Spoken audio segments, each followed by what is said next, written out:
Today we celebrate the great feast of the Assumption of Mary into heaven.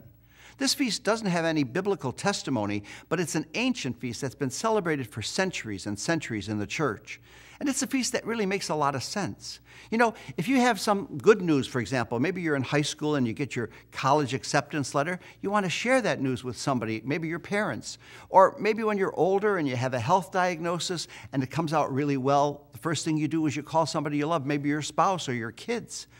Or it doesn't necessarily have to be news. It might be, well, hearing a new piece of music or reading a book or seeing a movie. And if you really enjoy it, you want to share it with somebody. Or going to a new place or seeing a great sunset, you want to share it with somebody. Well, that's what this feast is about. Jesus ascends to heaven, and he wants to share it with those he loves, most of all his mother. And so as soon as Mary's life is over on earth, Jesus brings her to heaven. But Mary doesn't want to come there alone. Mary wants us with her. You know, there's a lovely story told, it's attributed to Father Andrew Greeley, who was a prolific author.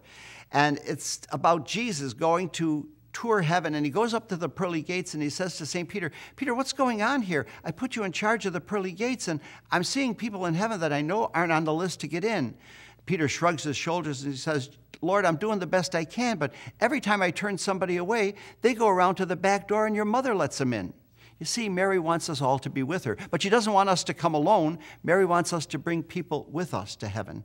And the best way to get people to heaven is to love them, because then they experience God's love here on earth. They experience a little bit of heaven, and heaven is an acquired taste. The more you experience God's love, the more you want all of it.